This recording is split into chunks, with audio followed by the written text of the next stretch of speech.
Dime con quién andas y te diré quién eres. Este es un famosísimo refrán mexicano. Ya saben, los conocemos perfectamente como buenos mexicanos. Y los refranes, hermanos, es cierto que dijo que de alguna manera recogen la sabiduría popular.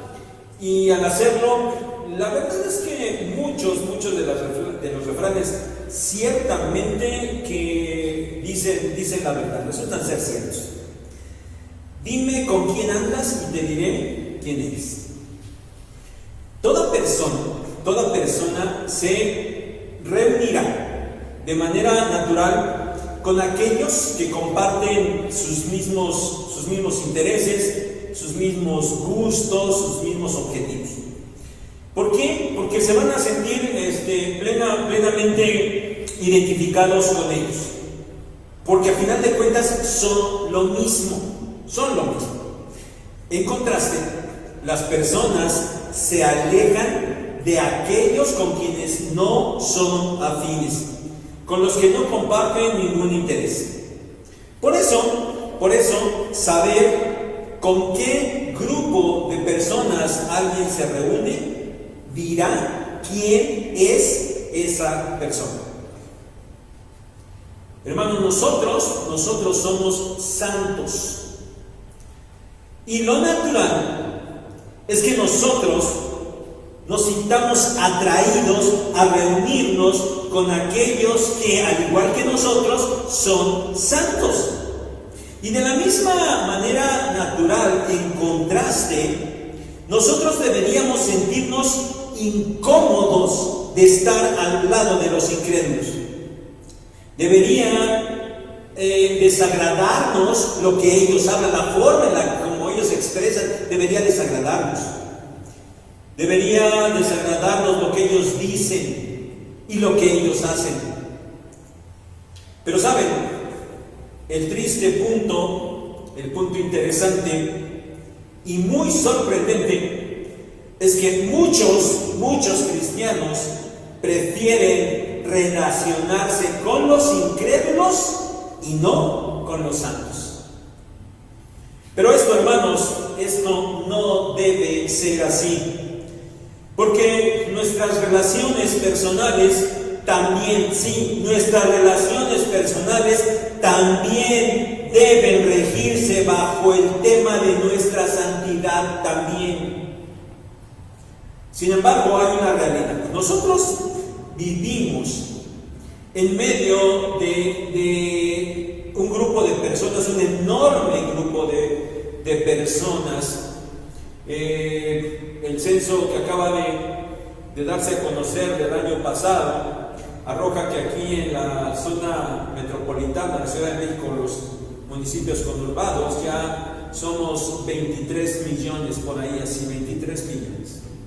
Y la inmensa mayoría de esas personas con las que interactuamos no son de Dios. Entonces, ¿qué debemos hacer para establecer relaciones personales santas? Bueno, la verdad es que no podemos salirnos del mundo. De hecho, la voluntad de Dios no es que salgamos del mundo. Nuestro Señor Jesucristo oró para que permaneciéramos en el mundo. Pero lo que sí debemos hacer es aprender a cómo vivir en santidad en nuestras relaciones personales.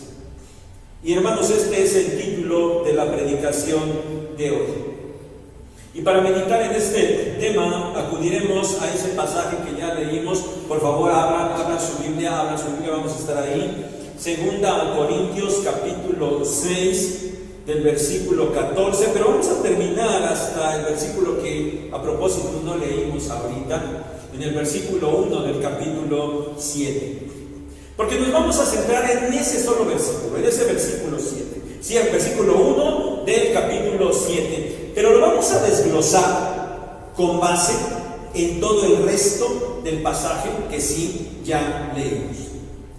Miren, yo espero que sigan tomando notas de sus predicaciones, que las estén siguiendo, esperemos que así sea. Hace unos domingos que no les decíamos nada, pero yo espero que no por eso lo estén dejando de hacer y lo continúen, porque si lo van a anotar, bien, tomen nota de esto de manera general, de manera introductoria y a manera de bosquejo. En este versículo nosotros encontramos una razón por la que hay que realizar una acción que se encamina al cumplimiento de un propósito. Una razón, una acción, un propósito. Este es el bosquejo de la predicación de hoy. Y el primer punto es la razón. Iniciemos con este punto que encontramos allí en la primera parte de este versículo 1 del capítulo 7. Así que, amados, puesto que tenemos tales promesas, así que, bueno, ya saben, ¿verdad? Ya saben que lo que esto significa. Lo que Pablo acaba de desarrollar es la base de lo que va a decir. Y él menciona que los cristianos tienen, dice ahí, tales promesas. Es decir, la razón, estamos en ese punto, la razón por la que hay que realizar la acción que Pablo dirá a continuación es que los cristianos tienen ciertas promesas. ¿Cuáles son esas promesas? Esas promesas son las que encontramos en los versículos 16 al 18. Miren, veamos, a partir de la segunda parte del versículo 16. Y ahí dice, porque vosotros sois el templo del Dios viviente. Lo que estamos encontrando, hermanos, aquí es una aseveración del apóstol Pablo. Ustedes, le dice a los corintios, ustedes creyentes son el templo del Dios viviente. Ahora, hermanos, tenemos que notar que esto propiamente no es una promesa en sí mismo. Es una realidad ya cumplida. Es la aseveración de que lo que ciertamente Dios había prometido ya se había cumplido. Sois templo del Dios viviente. Y enseguida Pablo hace referencia a una serie de porciones del Antiguo Testamento en las cuales Dios había prometido esto. Palabras que se encuentran en los libros de Éxodo, Levítico, Ezequiel y Isaías. Y que Pablo edita, inspirado por el Espíritu Santo, para señalar precisamente lo que asevera, que los creyentes son templo del Dios viviente. Porque Él había dicho, vean el versículo 16, como Dios dijo. Y lo que Dios dijo es que habitaría entre ellos, que sería su Dios, que ellos serían su pueblo, que Él los recibiría, que Él sería su Padre y que ellos serían sus hijos. Esta es una relación muy, muy especial. Y esta relación tan especial, tan personal, se había dado una vez que el Señor Jesucristo había venido a esta tierra, había muerto, resucitado y regresado a los cielos, de donde Él había enviado a los suyos, tal como lo había prometido, el Espíritu Santo, quien desde el día de Pentecostés habitaba ya en medio de la iglesia y habitaba también en cada uno de los creyentes. Por eso es que aquellas promesas ya estaban cumplidas. Ellos eran el templo del Dios viviente. Dios era su Dios y su Padre.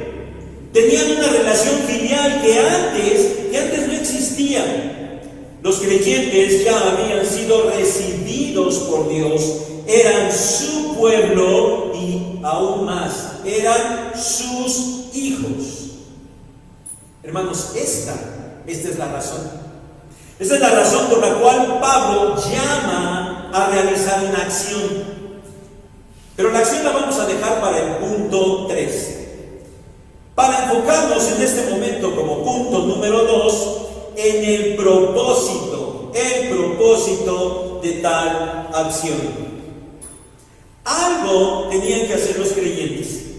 Tal acción estaba encaminada al cumplimiento de un propósito, el cual Pablo menciona en la tercera parte de este versículo 1. Dice, perfeccionando la santidad en el temor de Dios. Perfeccionando la santidad en el temor de Dios.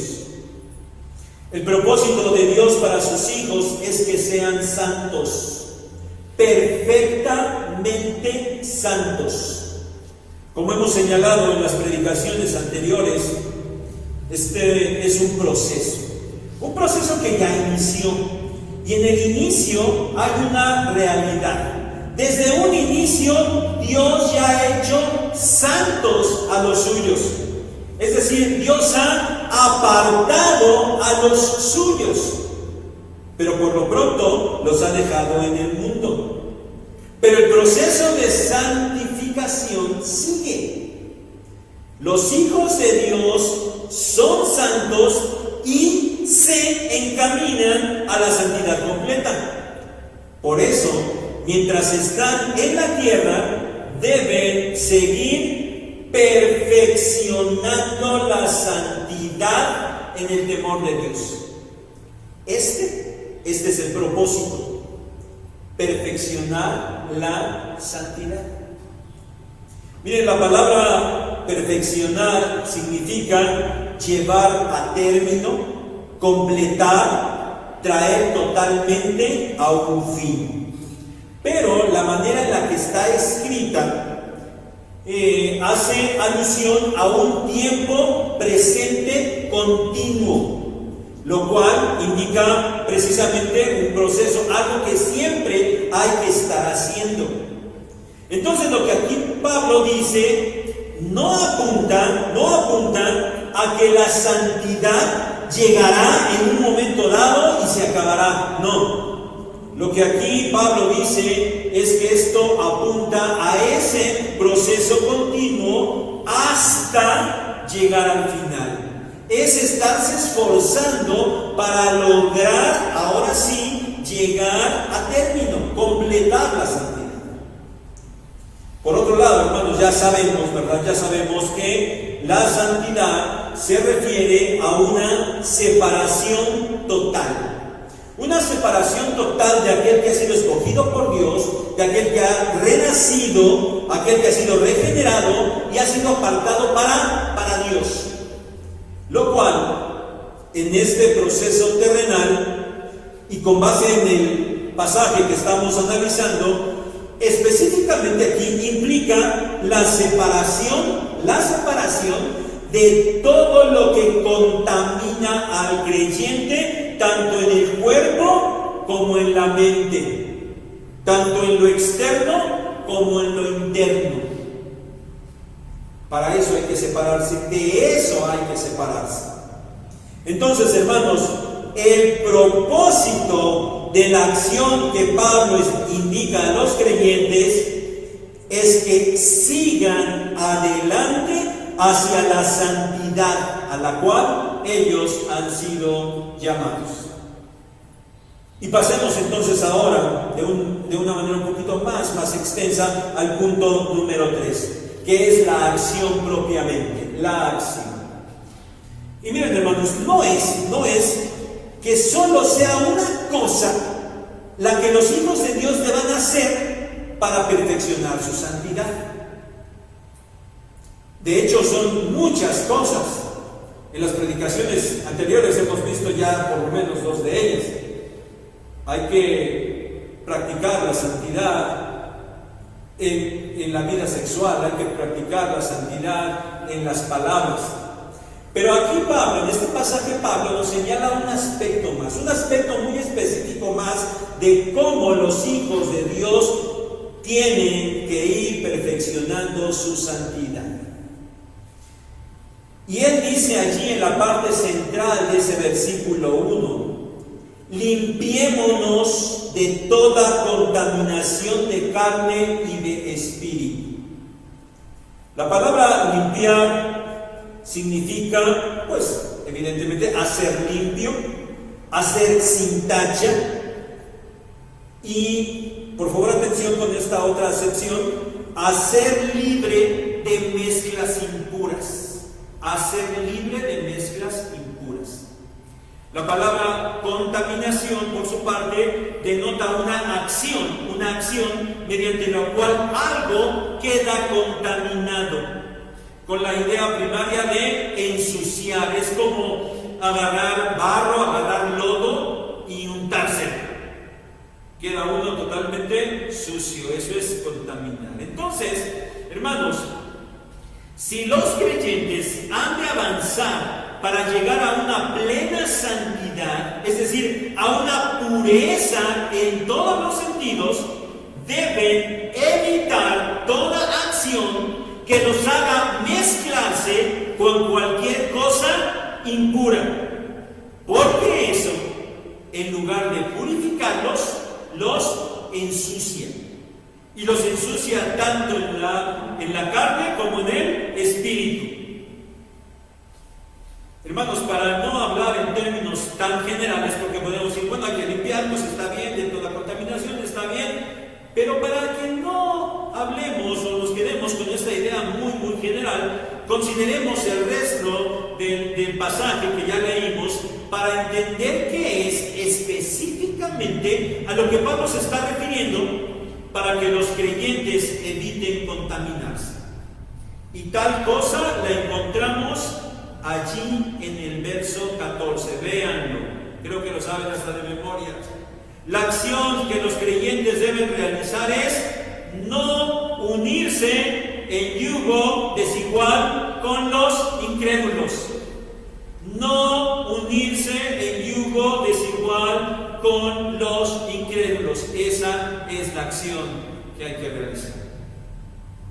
Unirse en yugo desigual con los incrédulos literalmente es estar desigualmente enyugados.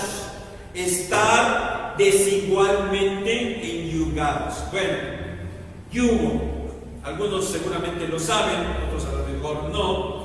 En algunos momentos muy pasados lo hemos mencionado, pero bueno, hay que repetir. Un yugo es una barra de madera construida de tal modo que se utilizaba para unir a dos animales, generalmente a dos bueyes. ¿Para qué? Para que ellos pudieran trabajar en el campo. Seguramente en alguna película viejita lo pueden ver. No sé si alguien tenga oportunidad de salir al campo. Y no sé si en el campo todavía utilicen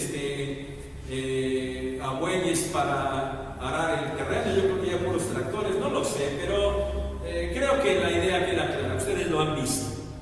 Miren, dos funciones principales que el yugo hacía posible era que cuando se juntaban los dos animales, era que ellos pudieran jalar una carga muy pesada, arrastrar una carga pesada.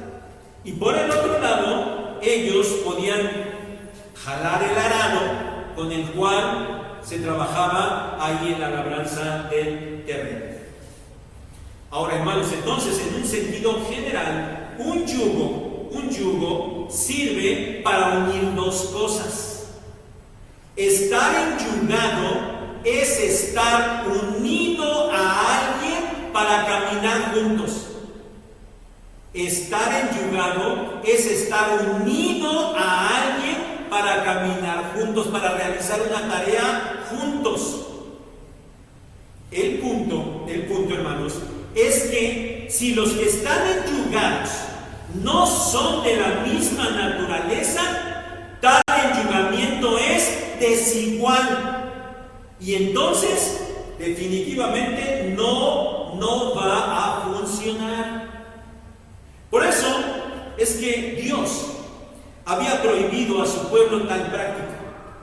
Allá en el libro de Deuteronomio, capítulo 22, versículo 10, el Señor ordenó a su pueblo, no ararás con buey y con asno al mismo tiempo.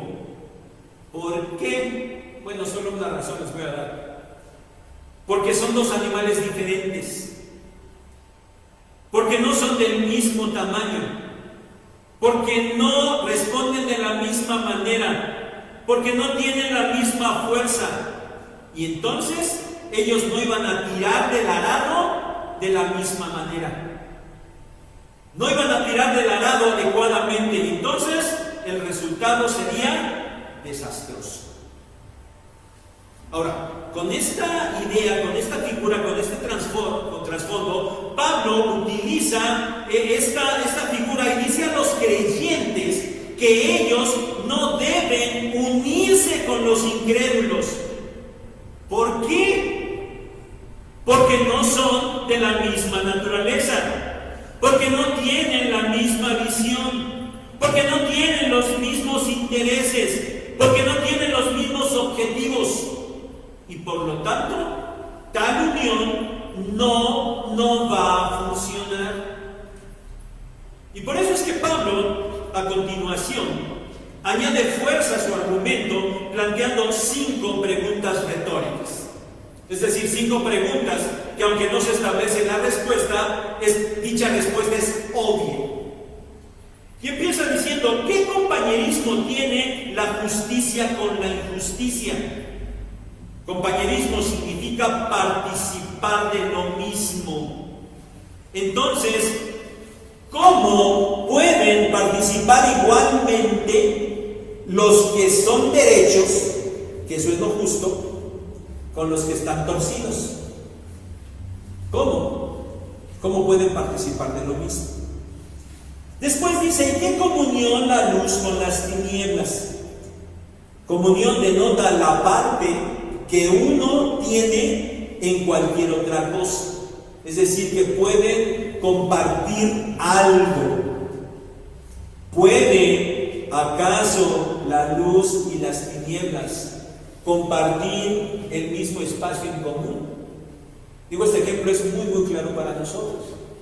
Ustedes llegan en la noche a su casa, entran por ahí, ponen la llave en la puerta de su cuarto, de donde entren, y evidentemente está todo oscuro. Y entonces lo primero que hacen, y por eso los apagadores de luz están inmediatamente junto a la puerta.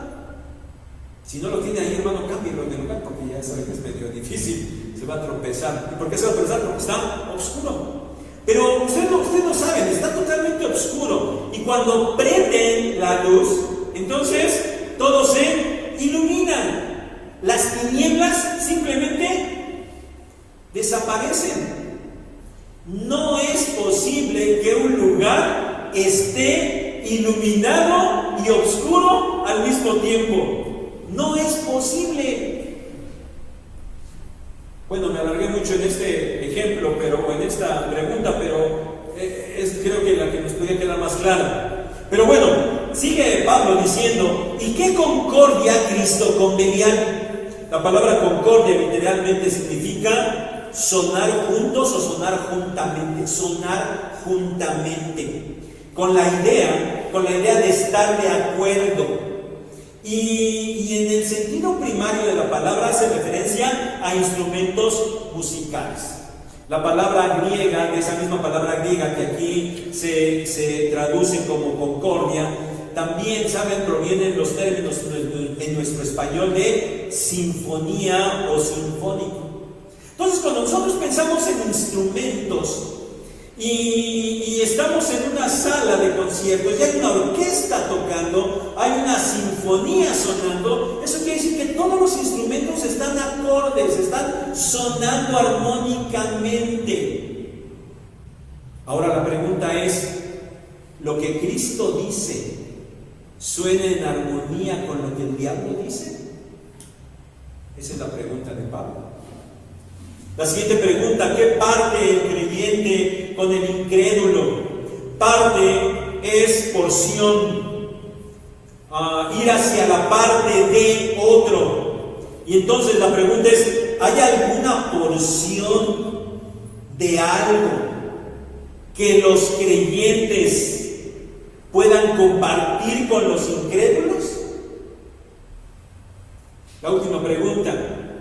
¿Y qué acuerdo hay entre el templo de Dios y los ídolos? La palabra acuerdo significa literalmente poner junto.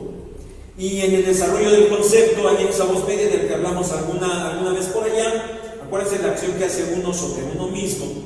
Significa hacer un acuerdo, que alguien haga un acuerdo o admita o afirme estar de acuerdo con lo dicho o con lo propuesto por alguien más.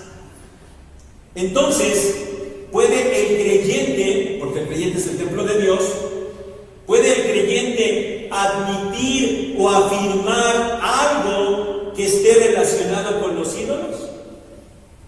¿Ustedes están de acuerdo en que el 11 de diciembre se llene la calzada Zaragoza de personas que van a venerar un ídolo? Todas las respuestas tienen todas las preguntas tienen una respuesta evidente. Todas dicen que no, definitivamente no puede haber acuerdo. No hay nada que puedan compartir como iguales aquellos que por naturaleza son diametralmente opuestos. No se puede. Entonces, hermanos, lo que los creyentes deben hacer para avanzar en su santidad, dado que son el templo de Dios, es evitar cualquier acción que los haga mezclarse con los incrédulos, porque entonces ellos terminarían contaminados. 3 segundos para que lo mediten, hermanos. Lo que los creyentes deben hacer para avanzar en su santidad es evitar cualquier acción que los haga mezclarse con los incrédulos, porque terminarán contaminándolos. Difícil, ¿no es cierto? Pero hermanos, ¿cómo aplicar este principio tan claro a la vida diaria? Ya dijimos, hermano, no puedes salirte del mundo. No puedes aislarte del resto de las personas. No puedes vivir ignorando a las personas o sin dirigirles la palabra, porque tendrías que no salir a la calle, tendrías a lo mejor que no ir a la escuela, tendrías que no ir al mercado, tendrías que ni siquiera ir a trabajar. ¿Cómo aplicar este principio a la vida diaria? Miren, la esencia del mandamiento es que no debes establecer relaciones con los incrédulos que te impidan avanzar en tu santidad. No debes establecer relaciones con los incrédulos que te impidan avanzar en tu santidad. Otros 3 segundos para que lo medites. Ahora quiero darte algunos ejemplos que espero que sean prácticos y útiles del peligro de establecer estas relaciones. Mira, hermano, si tú quieres trabajar por tu cuenta y vas a establecer un negocio o vas a formar una empresa, no lo hagas con los incrédulos. No te asocies con un incrédulo. ¿Por qué?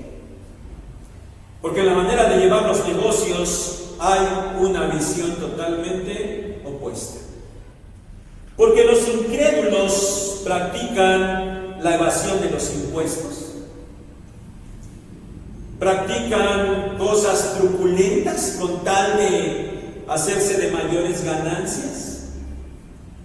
Sus balanzas pueden estar alteradas, pueden tener prácticas injustas hacia los clientes o hacia empleados. Sus relaciones comerciales pueden estar basadas en las mentiras, etc. Y tú sabes bien a lo que me refiero. Hermano, si te asocias con un incrédulo, él va a querer hacer eso en el negocio. Y cuando él quiere hacer eso, ¿tú qué vas a hacer? ¿Tú qué vas a hacer? Otro ejemplo, hermano, no te sumes a grupos o a clubes con inconversos, con incrédulos. Oye, pues ¿qué tiene de malo? Bueno, mira, primero tendrías que ver cuál es el objetivo de esos grupos. ¿Qué harás cuando las actividades de ellos te impidan realizar las actividades que tú debes realizar como cristiano? ¿Qué vas a hacer? Y te voy a poner un ejemplo de esos, pero ¿qué tiene de malo? Mira, hay muchos grupos, hay muchos clubes, o no sé, grupos en general, de adultos mayores. Porque se entiende que a lo mejor ya están jubilados, ya están retirados, ya no están en una actividad laboral activa. Y bueno, pues se juntan, ¿verdad? Se juntan por ahí en la mañana, quizás para hacer ejercicio. Por ahí están, hasta los he visto en algunos grupos, hasta llevan sus uniformes iguales y todo esto. Bueno, resulta que luego, pues en el mismo grupo se organizan, y como son adultos mayores, pues les organizan, ¿verdad?, paseos. Y resulta que el paseo es del viernes, se van el viernes y regresan el lunes. Y los cristianos que se suman a estos grupos, bueno, ahora no voy al templo, ahora no tengo el culto. ¿Por qué? Porque me voy con los de mi grupo, con mi grupo de viejitos que nos vamos a ir a Puerto Vallarta. Parece muy simple, parece sin importancia. Pero cuando un cristiano se junta para caminar junto con un incrédulo, lo puede decir. ¿Qué harás cuando la actividad propia de ese grupo te haga parecerte más al mundo, de tal manera que no se manifieste de ninguna manera tu diferencia como cristiano? Pues porque también hay grupos de baile. Bueno, ¿qué tiene de malo, verdad? El grupo de danzón. Y ahí van y se reúnen allá afuera de la Biblioteca México, en la parte de la Ciudadela, y ahí están. Y ahí están todos bailando, entonces tú te sumas y ahí estás. No tiene nada de malo, nadie toma, están al aire libre. Pero ¿quién sabe que tú eres cristiano? Estás haciendo exactamente lo mismo que hacen los incrédulos. Hermano, no acudas a fiestas en las que te mezclas totalmente con los incrédulos. Tú sabes, una fiesta es comida, bebida y baile, por lo menos, y de ahí las cosas pueden generar en peor. Pero por lo menos una fiesta de incrédulos es comida, bebida y baile. Y ahí van los cristianos, argumentando que no tiene nada de malo, que ellos al fin que no toman, que ellos al fin que no bailan, aunque ya les dije en una predicación anterior, que bueno, pues cada quien aquí le va midiendo de acuerdo a su conveniencia, ¿verdad? Bueno, sí voy, pero no tomo y no bailo. Bueno, sí voy, pero bailo nada más con mi esposa. Bueno, sí voy, pero bailo nada más con la familia. Sí voy, pero bailo nada más cierta música. Sí voy, pero nada más me tomo una cerveza. Y ahí vas, cada quien le va poniendo, ¿no? Templos del Dios viviente. ¿Qué hacen allí en medio de estos incrédulos? Y lo peor de todo, comportándose como esos incrédulos. Pero bueno, decíamos, es cierto, No podemos juntarnos todos los cristianos e irnos a algún lugar y allí entre nosotros formar esas comunas que a lo largo de la historia y en la actualidad existen, porque al final de cuentas no es el propósito de Dios. Y la realidad, hermano, es que sí, tú tienes que ir a la escuela, tienes que ir al trabajo y tienes que convivir con la gente en el mercado, en el centro comercial, en muchos lados. Pero mira, lo que no debes hacer, porque no puedes evitar entrar en esa relación, porque si bueno, que los cristianos tenemos que trabajar, tendríamos que formar quizás empresas de cristianos donde solo contrataran a cristianos, y yo no sé, ojalá se pudiera, pero no lo sé. En fin, no las hay, o si las hay yo las desconozco, es complicado. Por eso sí es cierto, tienes que ir a una escuela donde hay incrédulos y tienes que ir a un trabajo donde hay incrédulos, pero hermano, no debes participar en nada que te ensucie, en nada que te ensucie.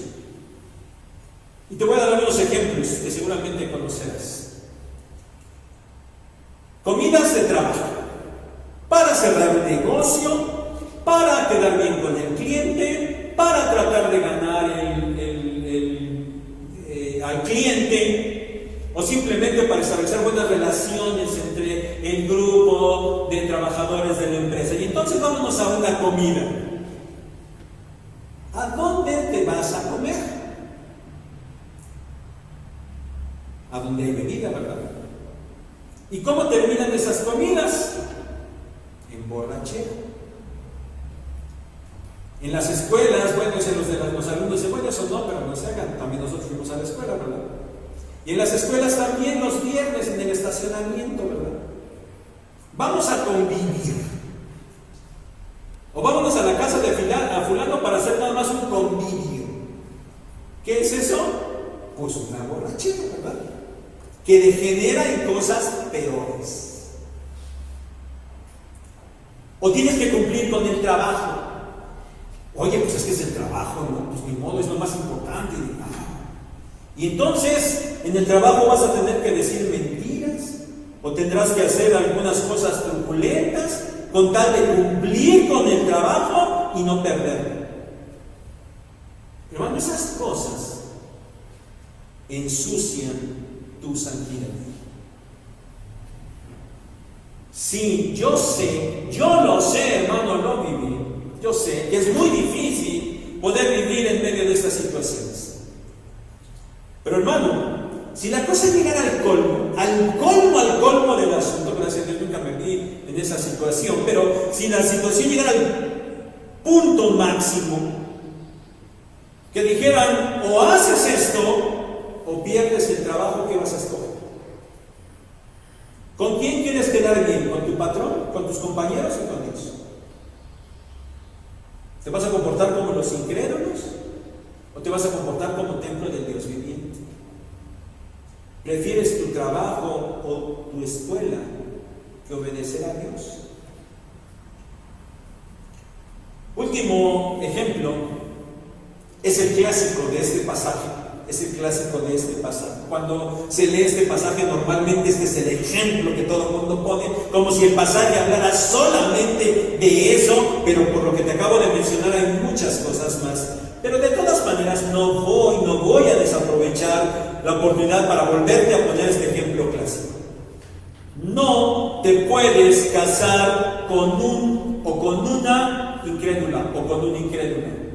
No te puedes casar con un incrédulo. No te puedes enyugar con él o con ella. No puedes unirte a él para caminar junto por la vida porque son de diferente naturaleza. ¿Qué va a pasar cuando tus suegros quieran que vayas? Van a acceder, vente, vamos a tu templo, ahí hacemos un culto, pero después o antes o al otro día vamos allá a mi iglesia católica porque allá vamos a también hacer uno, tú por tu lado, o sea, así no hay problemas.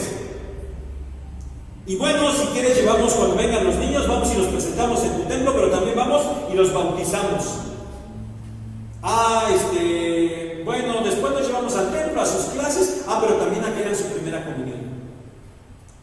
¿Te das cuenta cómo es imposible caminar juntos en la parte espiritual con alguien que te quieras casar?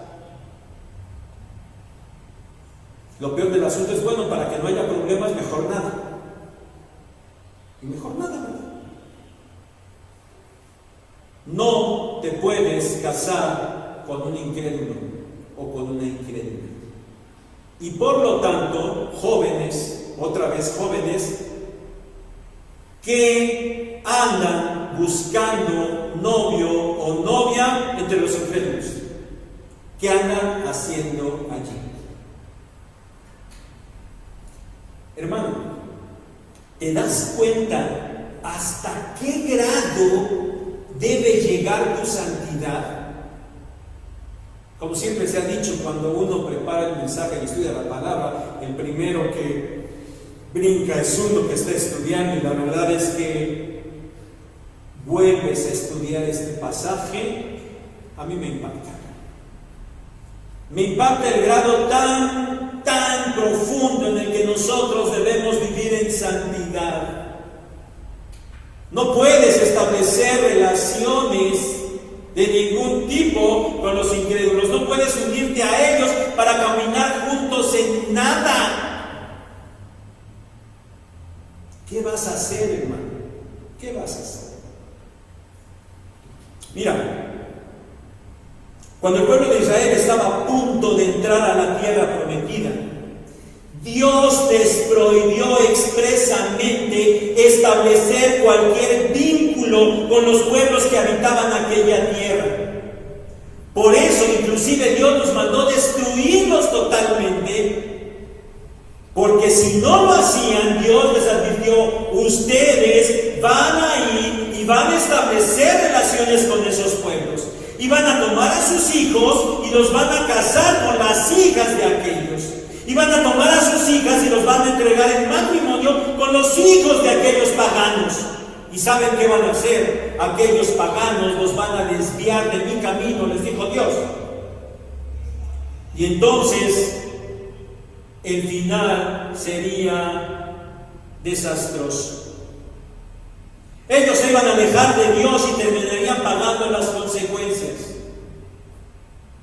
Y el pueblo de Israel desobedeció, y los resultados fueron funestos, y nosotros conocemos la historia. Puedes leer, hermano, vuelve a leer Éxodo, Levítico, Números, Deuteronomio, y llégate hasta Reyes.